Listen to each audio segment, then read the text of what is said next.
Hey y'all, you ever seen a dog play sports? Well, you won't see that in a video game because Airbud video games don't exist. Welcome to Respawn Aim Fire, the kick-ass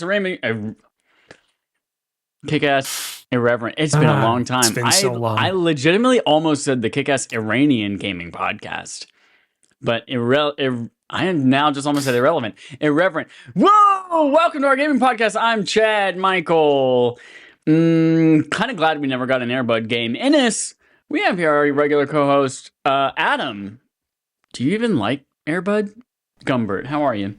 If you were a kid in the 90s, you enjoy those films. The only thing that comes up when you type in Airbud video game is a fandom page for an Airbuddies game that was made in WarioWare DIY, and it was deleted. That's all I've got. That's all I've got. Airbuddies? Oh, is that like, oh my God. I've never heard of Airbuddies, and that's the puppies. Airbud lives on. We've also got here our other co-host, Cozy. Do they have dogs in Canada? Cozy Bear, Cozina. How are you? They most certainly do have dogs up here in Canada. I maintain to this day that it was fucked up that they had to break all the actors' legs to fit him into the Airbud costume for those movies. I think that he should still be rightfully compensated for such a heinous act that they put upon him. The Airbud movie, what was just before this, Adam looked up, sometimes also Airbud is called, what is it, Disney Buddies? Is that what it is? Yeah, Disney Buddies and Disney Buddies. In some territories, apparently. The Airbud film series, also known as like Disney an Buddies, is an international American film franchise. In Canada, were those movies known as Disney Buddies or like Airbud.ca? No. They called it Airbud over here. We're not fucking around with any Disney buddies. This is how you can tell that I'm tired because I'm just casually dropping F-bombs left and right. You can tell I'm so goddamn tired. It's not only did I previously do another 2-hour podcast earlier today, a podcast that I very much enjoyed. This isn't me crapping on them. YS for friends. Definitely look forward to it. I also had to spend 2 hours walking in the just abrasive sunlight to repair my bike, and I prepared a couple of pizza doughs, and I am just drenched in humidity right now, or humanity, as Chad believed what I said earlier when we were preparing the show. So, this is the cozy that you're getting today. The video game Humanity. No. Oh, yeah, with the little dog that jumped people around. Or little dog, and it was in VR, but it was also in regular. There was a reference to that in Astrobot. One of the bots that you could get in that game was from that game.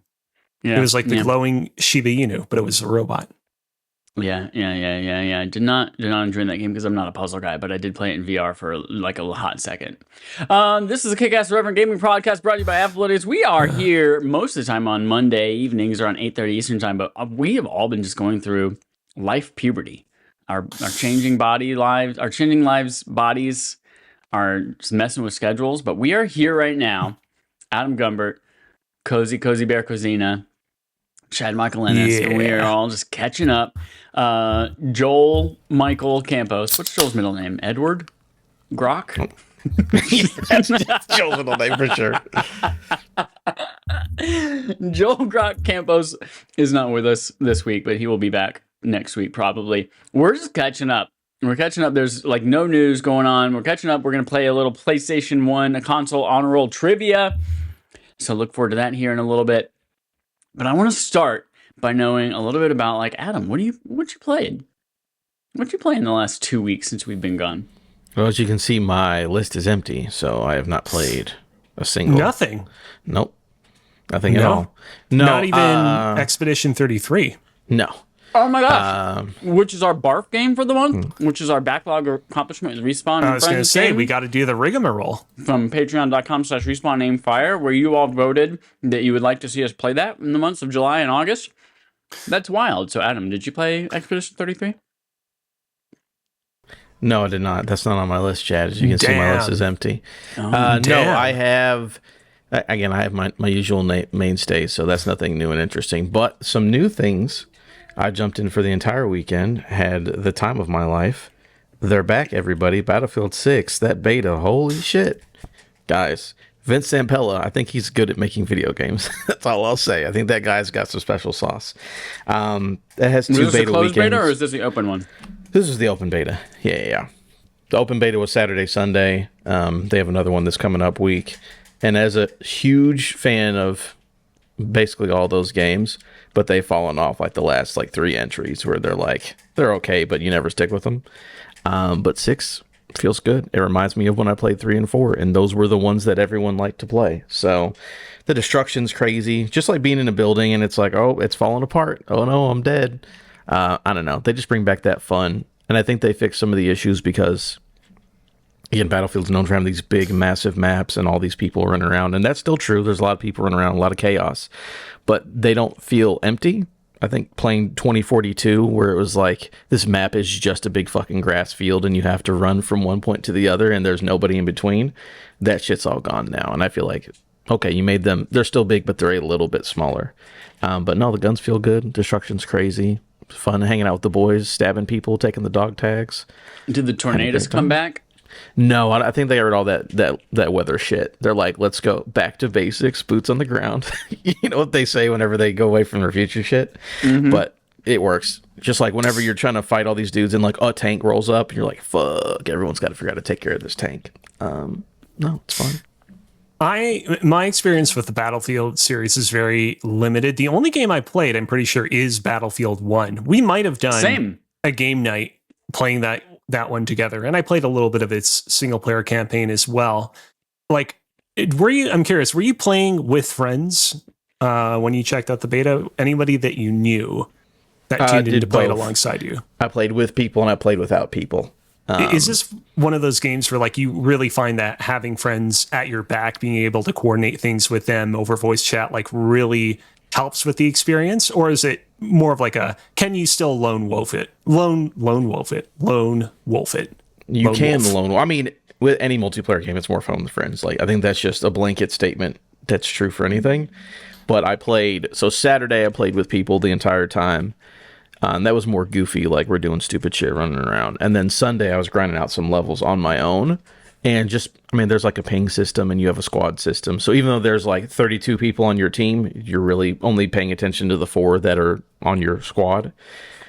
So even with randoms, that still made that, I'm going to follow this guy because he's green. So let's us green guys stay together and go do this thing. So it still works by itself. Obviously, it's more fun with friends. But again, when I was grinding out on Sunday, I didn't have any problems. I wasn't bored or upset or anything like that. I was just all right, dude, I'm behind you because we're both green. So let's go do our thing. Overall, I've heard... When you said multiplayer games that are not... every multiplayer game is better with friends, I'm trying to think of one that's not. And the only thing that comes to mind is, what are those, the X-rated chat roulette websites? I do not know. Where you just, get paired up with a stranger and you guys are all right, we're talking now and showing each other our private parts. I don't know what websites you're talking about. Omegle, which sadly has been gone for a while now. Well, that's gone for a good reason. Is it Omegle, or are you saying it's Megal? I said sad, but I meant that jokingly.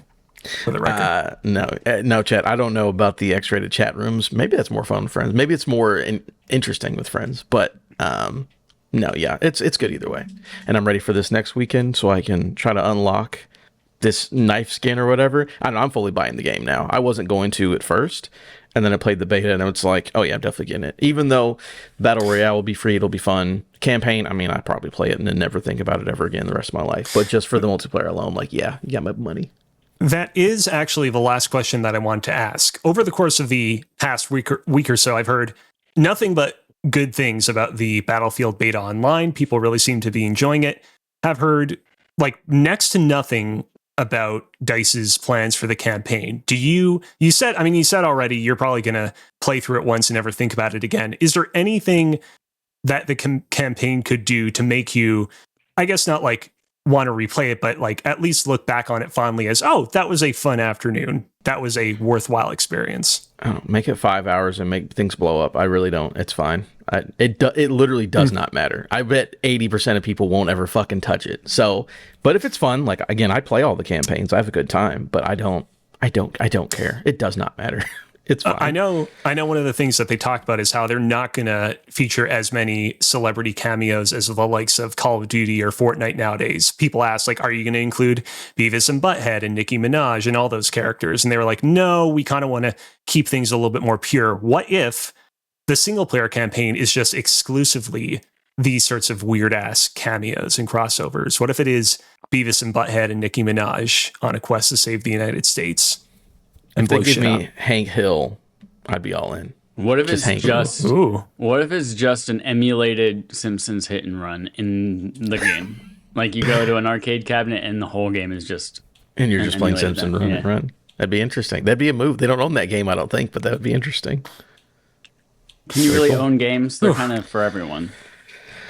I think that companies would disagree with you. Copyright holders would not agree with that point. But no, they keep telling me I don't own games, and I'm just licensing the ability to play it. So. Yeah, you don't own anything. You don't own the air you breathe. Everyone watched the Lorax. But anyways, yeah, no, Battlefield 6 is good, ready for next weekend. And then the other thing of note, hold on, I always got to pull up my app. I am playing a game for review, but that's not what I'm going to talk about first. What else is on my list? Oh, I played like 30 minutes of Assassin's Creed Mirage. Oh. Yep. That's an Assassin's Creed game, all right. I don't know. We'll see how it is. It disappeared into the horizon like a mirage. Yeah. No, I mean, it's interesting because it's a character from Valhalla, and it goes back to the old school, like Ezio trilogy type of gameplay. So we'll see. But I just did the the prelude or whatever, and it's like, oh, Basson, we gotta leave the place. Oh, I hate you forever. And then we went there. I'm like, cool. When can I just start stabbing some dudes? I literally don't even have a blade yet, but it's fine. You said that guy hates him forever. What if it's not Mirage? It's my rage, because he has rage towards whatever his name is. But it's Mirage, and it's Me-Rage. It's Rage Against Me's from Nintendo Wii. That's what it is. No, I'm sure that person comes back as a villain later in the game, but I don't know. I don't even have my blade yet. Like, I'm literally like 20 minutes in. But anyways, that's fine. The thing I'm playing for view is a game that was shown during the Nintendo Indie Showcase Spotlight, whatever that thing was called. It's called Is This and Run? That's the one. No, it's called Is This Seat Taken? Which is the game where it's like it's a puzzle game where it's a little shape people, and you have to move them around and put them in the right spots. When everyone's happy, you click confirm and they all go through. So I'm about halfway through the game. I want to finish it up, but it's very fun and chill. It reminds me a lot of like the sort of satisfaction you get from like an Overcooked, like when you do it right and you get you get the 3 stars, except for it's not as frantic and chaotic. So it's like, what if you wanted to overcook satisfaction, like dopamine hit, but like you don't have to stress out? And I'm like, okay, cool. So that's been a very fun, like, oh, put these kids in the movie theater, but the kid wants to sit next to another kid, and this guy smells like ass, so put him in the corner by himself. And it's very like, okay, where do I put these people so that everyone's happy?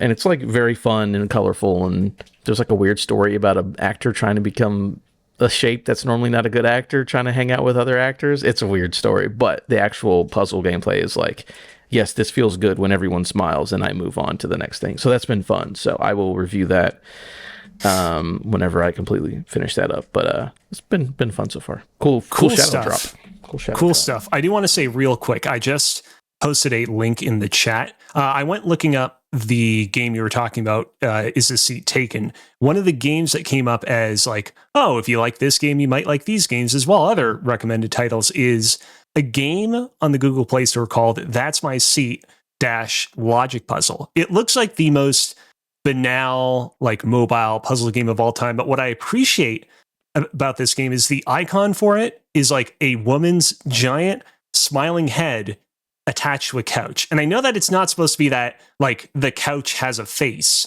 But the moment I saw it, I was like, oh no, is this some weird body horror experiment? Did someone take that woman's head and, like, sew it to the couch like a human centipede experiment?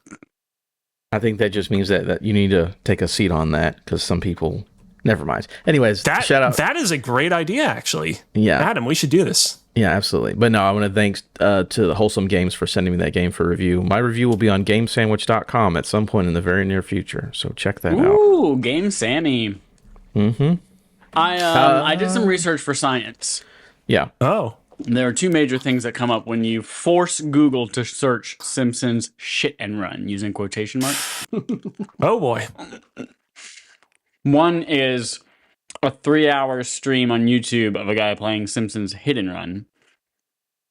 Mm-hmm. And then the other one is some really terribly photoshopped box art for Simpsons hit and run, but it says shit and run.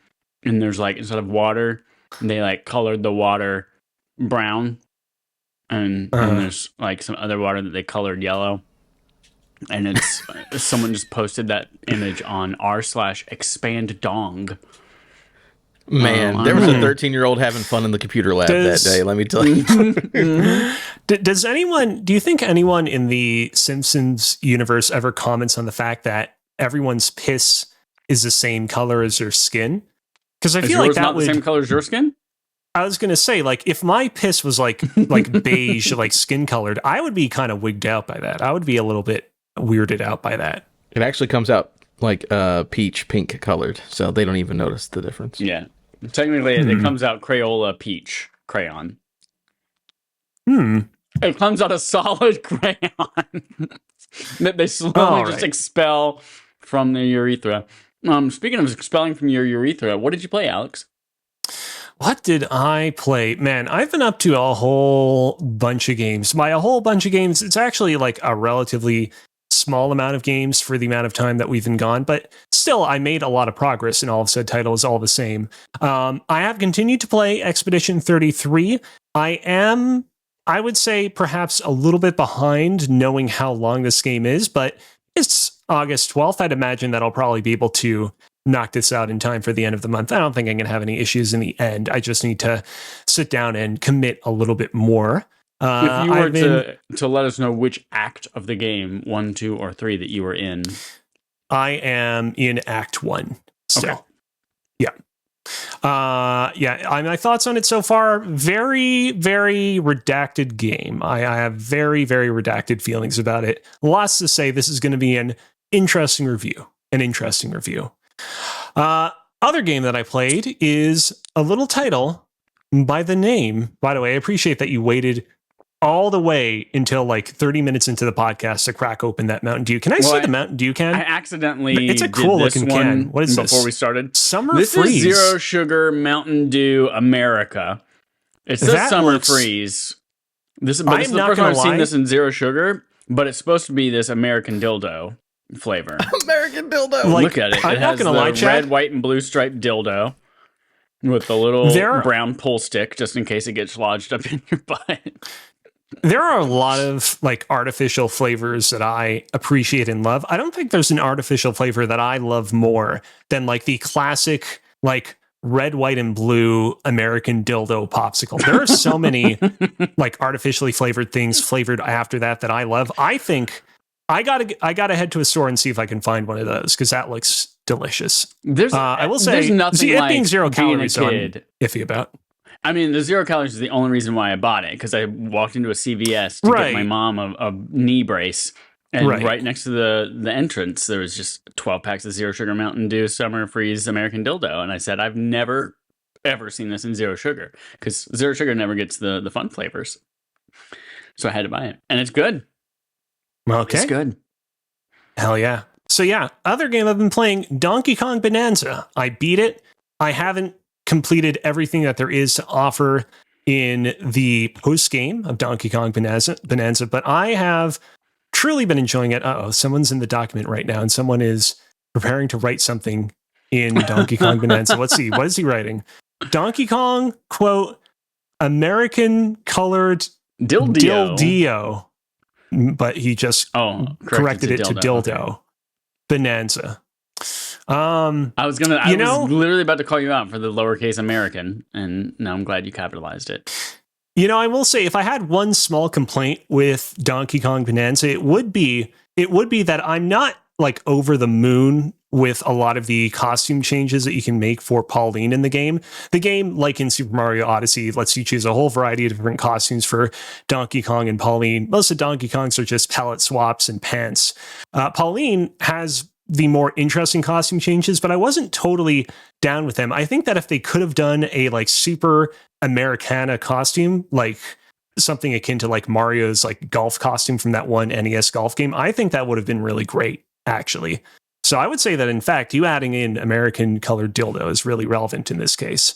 I don't know if we Donkey Kong. should talk about American colored dildo and the outfit of a young, tiny child girl in the same sentence. Well, no. It's not. Dildos have nothing to do with it. It's just pure, just punchy Americana brainwashing. Nothing vile about that, Chad. Come on now. Get your head out of the gutter. Chad, why are you trying to corrupt the overall tone of this show? What's gotten into you? Is it, Chad, is it the dildo Mountain Dew? I'm holding up a mirror. If there's anyone in the room with Chad, take the Mountain Dew away from him. Stop. No.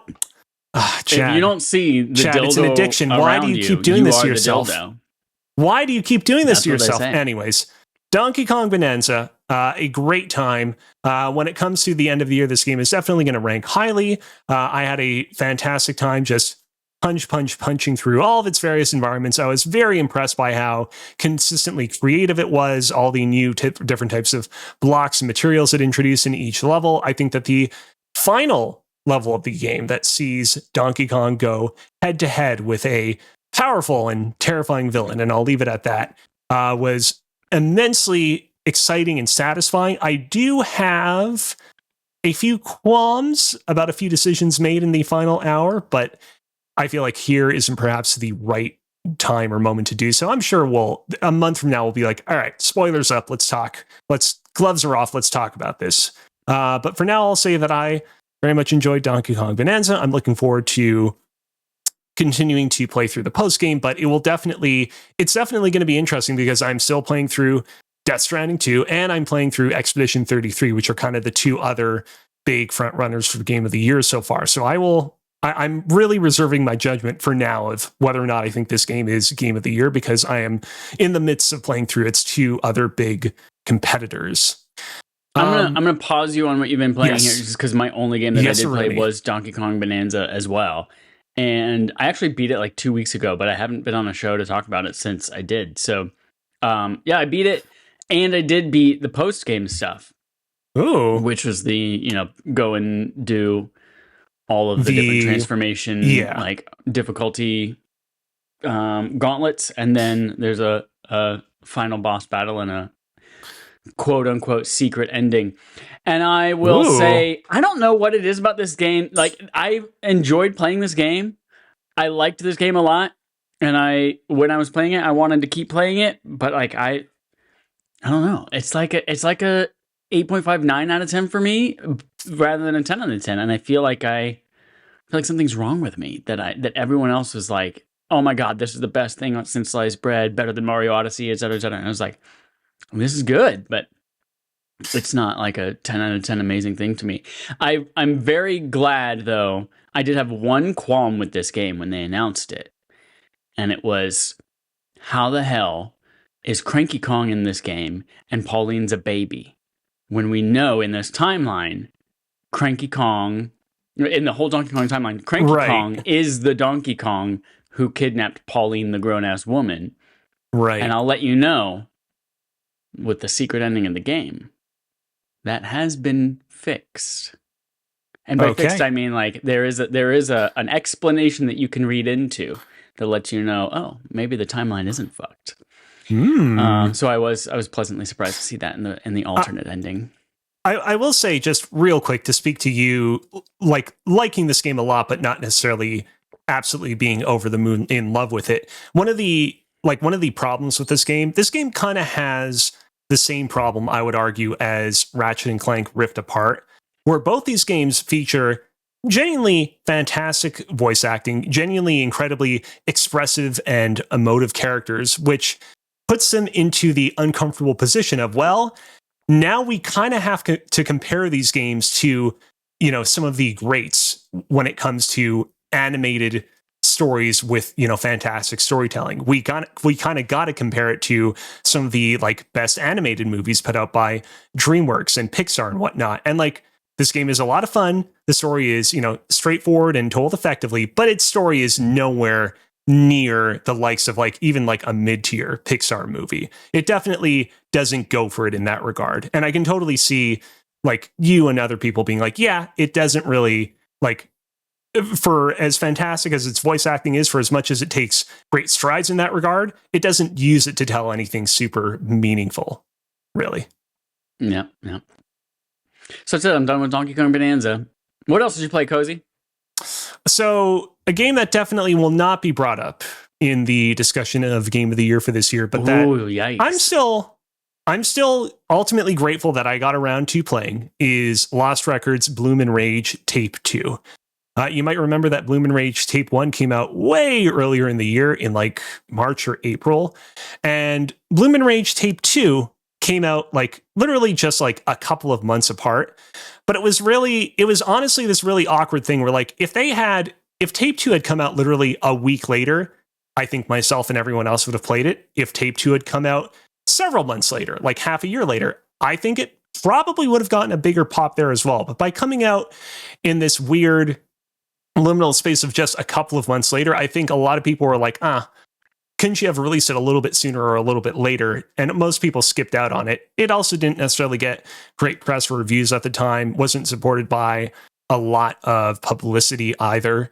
And so I finally got a chance to just sit down and play it, completed it basically in like 1.5 sittings. Lost Records Bloom and Rage is not a fantastic continuation to Tape 1. This is for just to kind of catch people up who, might not remember, what's the deal with Lost Records. It's basically Don't Nod kind of trying to create their own like new version of Life is Strange, and that Life is Strange is no longer theirs to control. It's about a group of girls in the mid-90s who have a series of summertime adventures together, and then there is the creeping specter of something more sinister and supernatural that looms into their lives and changes them all forever. And I'll leave it at that because this game is relatively short. I don't want to just go out and spoil what it is immediately. It's also not like ultimately nearly as important as the interpersonal relationships between the girls. Problem with Tape 2 is that it's ultimately significantly shorter than Tape 1 and just doesn't afford me many kind of gameplay moments. I was really one of the things that I really loved coming out of Tape 1 is just how meaty of a episode it was.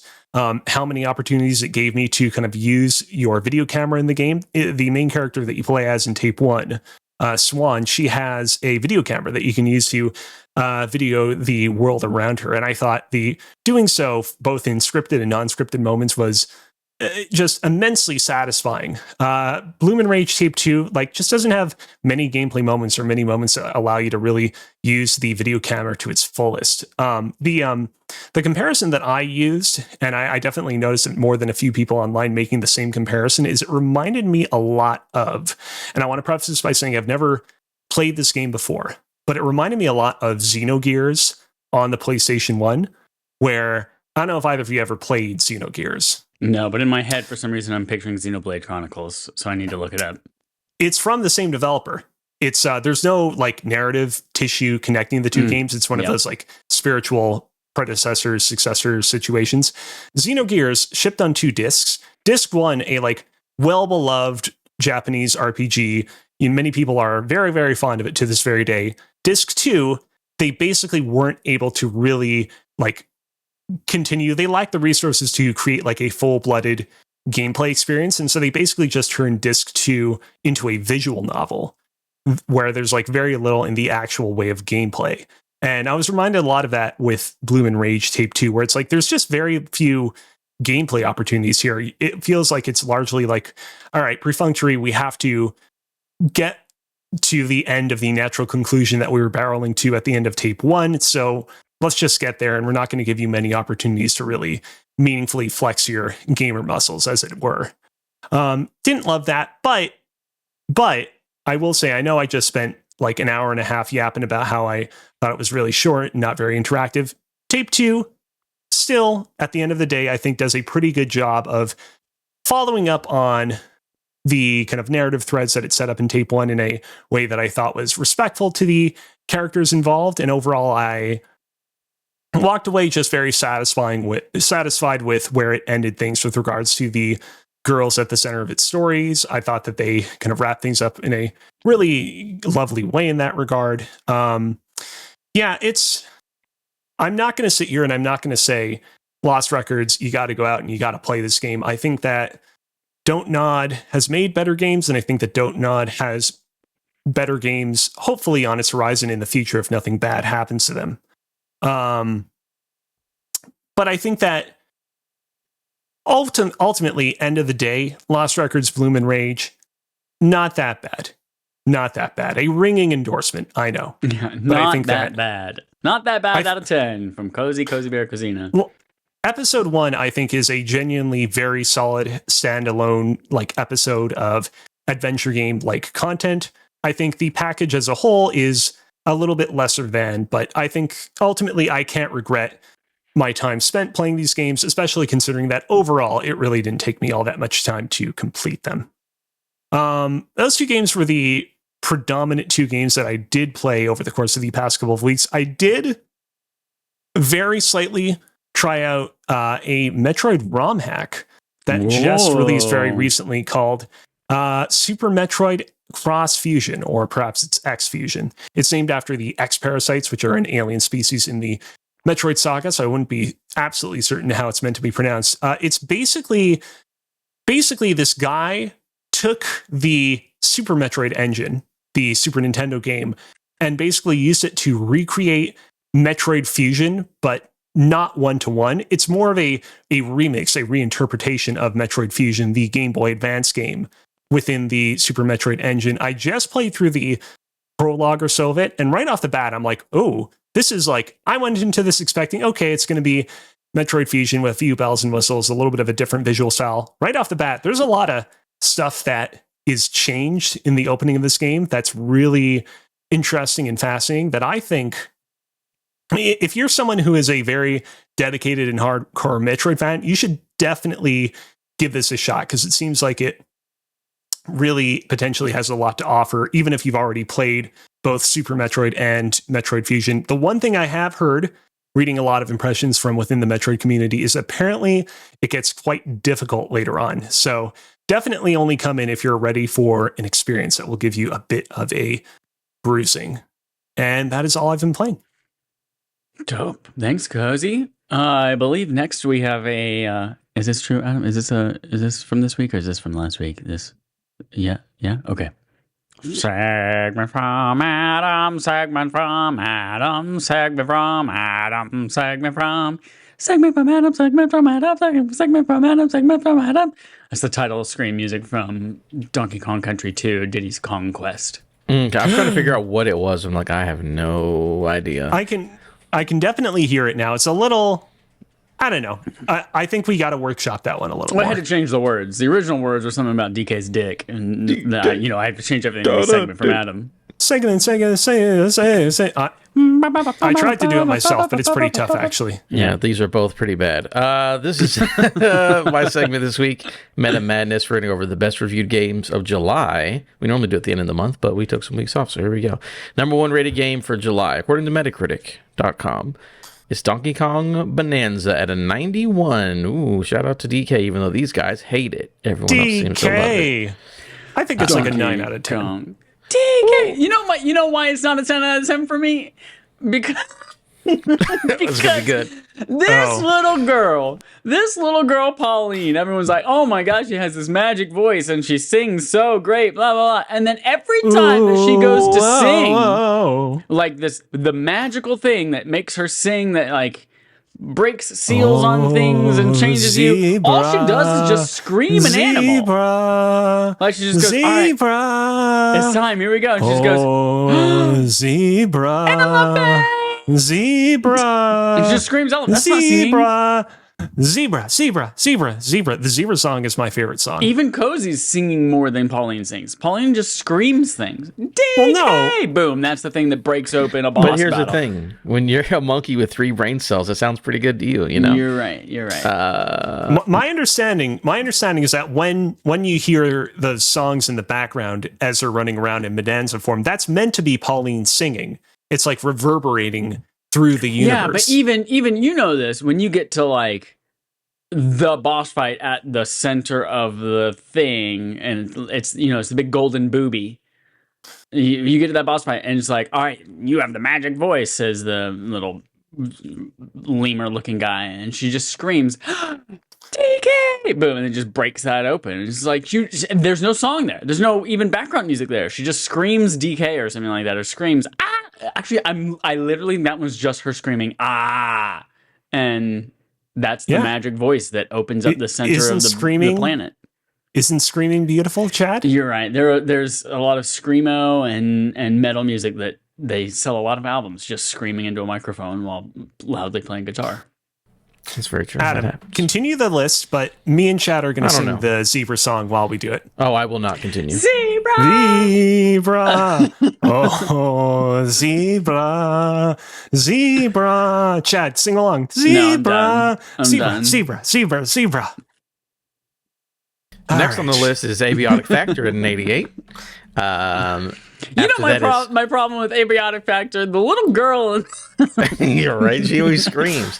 Now, this one is actually, it's the same PR that did Balatro. So I've seen that game for like a year. And it's basically sort of a Lethal Company repo kind of game. So it's pretty cool. You know what I just heard the term for this genre called friend slop. Yeah. Yeah. Seems pretty like disrespectful of a pretty good game. I mean, I didn't. But then, like the art style and play of like these games that are just like jankily thrown together with really low res, low poly character models that are just fun as fuck to play on stream with people. I will say, relevant to the discussion on hand, I actually did play. I didn't put it in my games played over the past few weeks. I did play a couple of hours of Repo with a group of friends on one of the secret Discords. Good. And friend slop is definitely an appropriate term for that one. It's a fun game. I enjoyed my time with it. Enjoyed hanging out with the secret Discord pals. But yeah. Are we going to be really hard on the $8 early access game that's really fun with your friends? Are we going to talk about how it's not an artistic masterpiece? I expect the world. If you've ever tried to play Repo with a controller, Lord help you. No. Peak did, though. Peak got controller support. No, fair enough. It's great. Hellclock at 85. Hellclock's really cool. I saw that at PAX East, so shout out to them for getting a good score. Ninja Gaiden Ragebound at an 84. College Football 26 and 82, and Tony Hawk Pro Skater 3+4 also at an 82. What's going on? The way you just said Ninja Gaiden, Dan, just like this guy named Dan who's in like, has a shirt that comes up, you see his tummy, and he's walking around, and he's got the bald head with the... That's that guy Dan. The only people who say Ninja Gaiden are people who are 34 years old or older. Nobody younger says Ninja Gaiden. They're like, oh, Ninja Gaiden. Yeah. It's like, I played the NES. It's a guy Dan. Yeah, we know. So yeah, pretty good month. Play the ones that are interesting for you for Game of the Year. It seems on this list, the one that people are most interested in is, of course, Bananza. A lot of people played Raybound and said Raybound was really good as well. So, hey, speaking of Tony Hawk Pro Skater 3+4, do either one of you have that one? Are you playing that one? Yeah. Nope. I beat it. I have 2 Taco Bell pants. Went to Taco Bell twice and have 2 codes for Taco Bell pants in that game. I would do it if I didn't have to. to. I didn't have to go to the Tony Hawk website and link my account. I was like, nah, that's one step too many. I would love these Taco Bell pants, but I don't care that much. Chad, I got really excited. I thought that they were selling pants at Taco Bell. See, I'm already pissed off enough that they took all the Taco Bells out of Quebec. And I'm like, now they're selling pants here and I can't get Taco Bell pants? Yo, I lied. I didn't look at the second Taco Bell in-game reward email because I assumed it was the same as the first. The first one I got was Taco Bell branded sweatpants. The second one is a green Taco Bell board. Like it's a skateboard.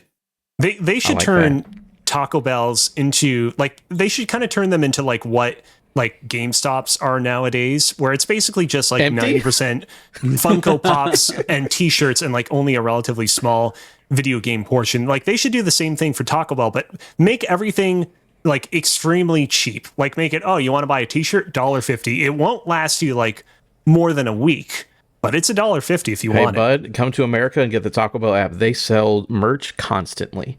But it's not $1.50 though. It's probably $40. I don't want garbage. Yeah, no, I want something good. That's it for me for my segment. Moving on to this one. Let's go to Game On Game Show. The Game On Game Show. We play a game called Game On the Game Show on a Game Show. Game.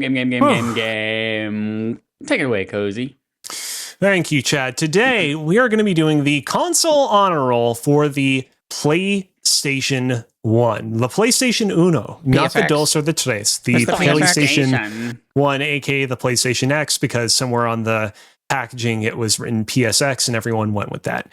The PlayStation 1 was first released on December 3rd, 1994 in Japan, and on September 9th, 1995 in North America. Did I say September or December for the first one? It was December for the 3rd in 1994, September for the 9th in 1995. So a little bit under the year, about 3 months, less than a year.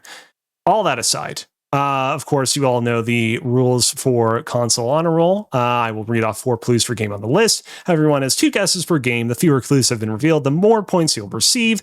And each contestant has a lock that they can declare once per game. Are we ready? Yeah. Also, congratulations, Chad. We're still in that era. Adam doesn't fucking know any of this shit. I feel pretty good about this one. I did not personally own a PlayStation until I was, 15, but I might get 2 or 3. Maybe. And I feel like reminder, you know the franchises. Like, you can probably guess. Yeah, I think franchise stuff. Yeah. A reminder that we are using the NPD sales data. So this is just exclusive to the Intercontinental, the United States, and the other Americas. With that out of the way, let's talk about number 10. The 10th best-selling game on the original PlayStation in North America, per the NPD group /Circana, was created by British video game developer Reflections Interactive.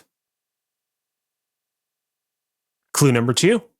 This game takes place across 4 real-life cities: Miami, San Francisco, Los Angeles, and New York. Clue number 3. This game carried the subtitle, "You Are the Wheelman," in North America. Driver. It is Driver. Congratulations, Adam. Okay. You get 2 points for that. 2 points. And with that, we'll move on to number 9. What a crazy fucking series. I don't have much to say about Driver. Driver 2, the sequel to Driver, was a Grand Theft Auto-like game on the PlayStation 1, but not nearly as polished, a much jankier experience. It's one of those weird little sliding doors. That's the one Jeremy had at his house because his parents wouldn't let him get GTA, but he had Driver 2 instead. I was like, all right, Jeremy. Number 9. The 9th best-selling game on the original PlayStation in North America, per the NPD group /Circana, is an acclaimed sequel. Clue number 2. Its soundtrack features music from Papa Roach and Rage Against the Machine. Tony Hawk Pro Skater 2. It is Tony Hawk's Pro Skater 2. Oh, that was a PlayStation game, huh? That is 3 points. 3 points for that. All right. And we are moving on to number 8. The 8th best-selling game on the original PlayStation in North America, per the NPD group /Circana, is the 3rd entry in its franchise. Tony Hawk Pro Skater 3. It is not Tony Hawk's Pro Skater 3. Clue number 2. It's a port of a popular arcade game. Clue number 3. It was developed and published by Namco. And clue number 4. The name of this game's franchise means Iron Fist in Japanese. Tekken 3?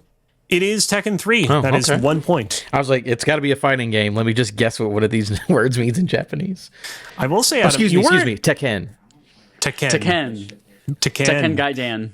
I will say, Adam, you weren't super confident going into this game show, but you are currently just skateboarding all over Chad.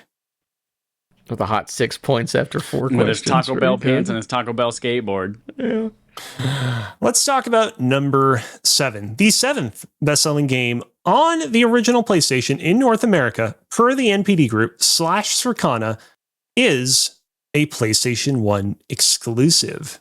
Exclusive. Clue number 2. Universal Studios, or rather Universal Interactive Studios, the interactive branch of Universal Studios, produced and at various points directly contributed to this game's development, but they were not the lead developer. Clue number 3. While the majority of this game features a third-person viewpoint, some of its levels are played from a traditional side-scrolling perspective.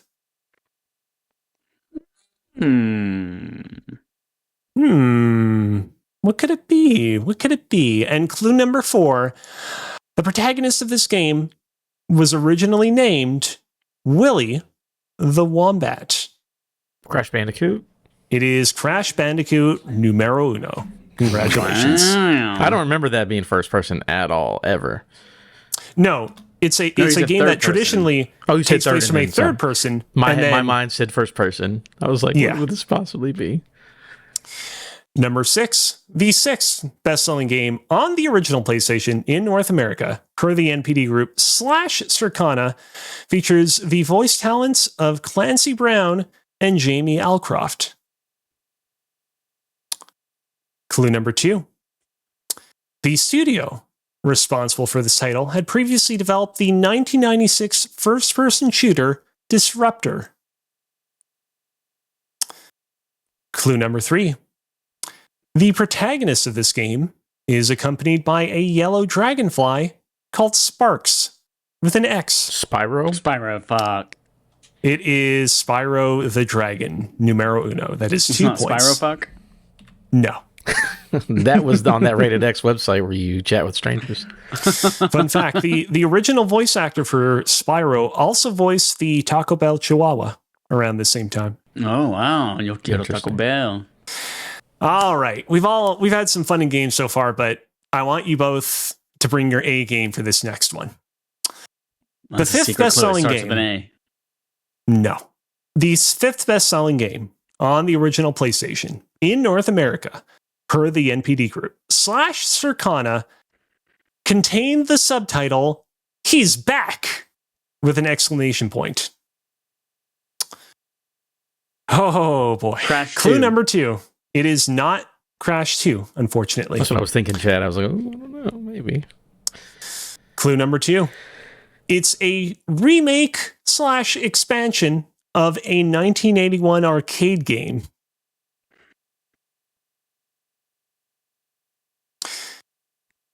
Clue number 3. The protagonist of this game is cold-blooded. And finally, clue Gex? number 4. It is not Gex, unfortunately. Gex number 5 or the fuck this shit is. This game later received a sequel that carried the subtitle Swampy's Revenge. The fuck? No fucking clue, bro. It's something related to a lizard, maybe, or a salamander. Go through the rules. I'm just gonna say Frogger. It is Frogger. It is Frogger, he's back. PlayStation 1. Question for you. No. It must have been a PS2 game. I remember there being a weird Frogger game. It was like a 3D environment, and you went to first person to be able to spit as Frogger. But then I think it must have been PS2 because it had to have the dual. It wasn't this game. Yeah, Frogger, the 5th best-selling game on the original PlayStation. Wild. Yep. Frogger, he's back. Alrighty. Number 4, the 4th best-selling game on the original PlayStation in North America, per the NPD Group / Circana, prominently features time travel. Clue number 2. It took 22 years for this game to receive a direct sequel. Crash Bandicoot 3. It is Crash Bandicoot 3. That is 3 points. Wow. Crash Bandicoot 4, It's About Time. Indeed. It was all in my head. It was there. Clue number 3. No, we're done with that. Done with it. We're instead on to number 3, not clue number 3. The 3rd best-selling game on the original PlayStation in North America, per the NPD Group / Circana, was, for a period of time, the highest-selling Western-developed video game in Japan. Mm-hmm. Clue number 2. its subtitle is similar to that of a certain Star Wars movie.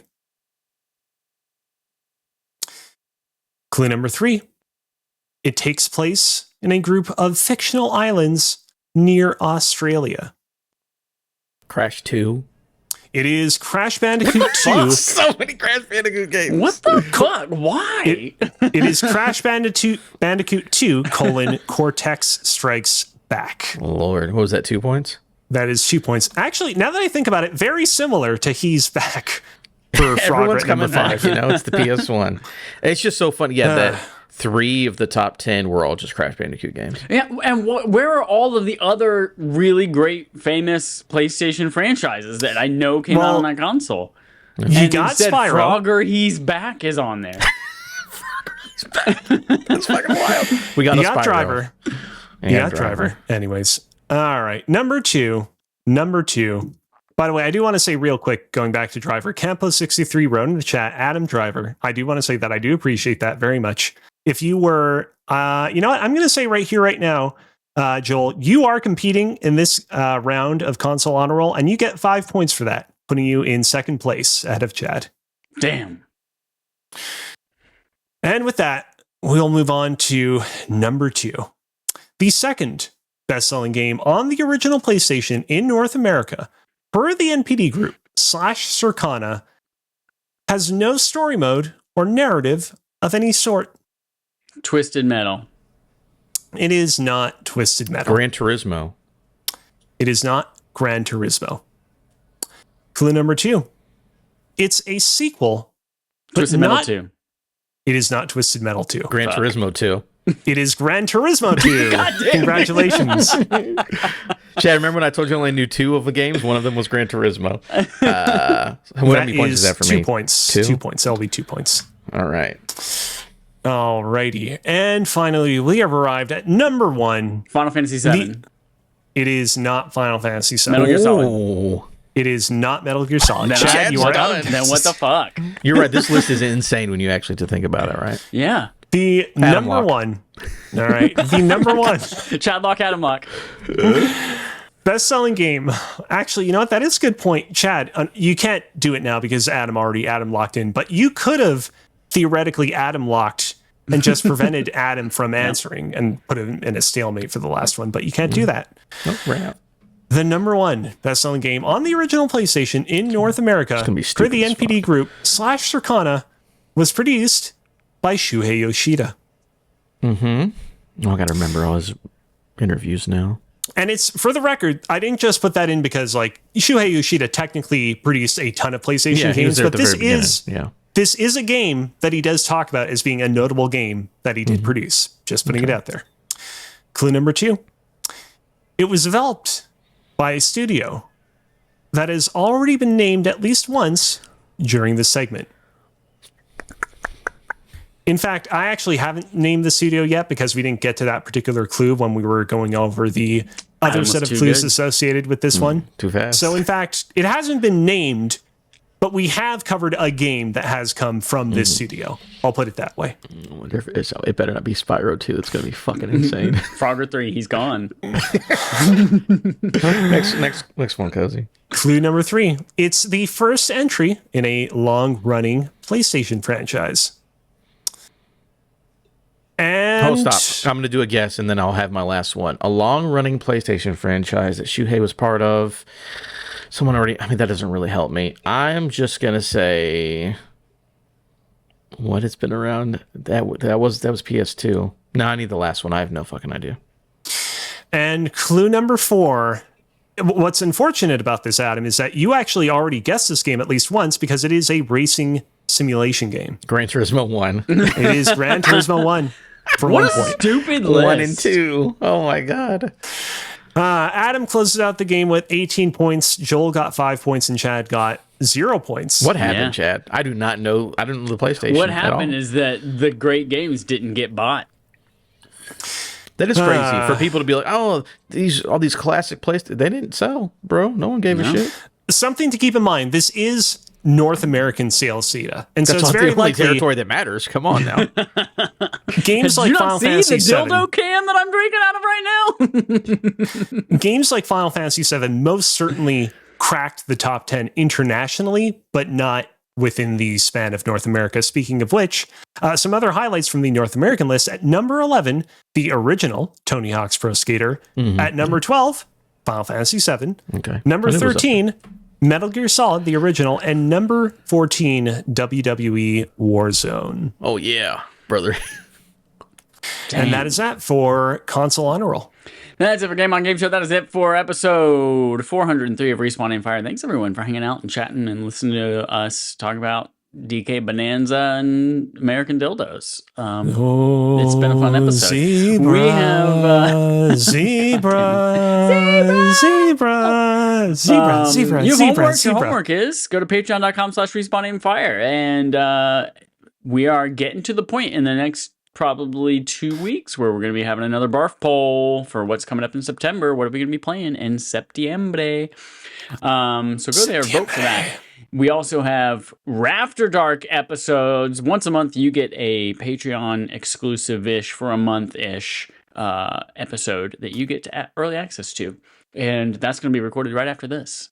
We're going to go and record whatever not video game talk stuff that we come up with, and that's happening in T-minus some minutes.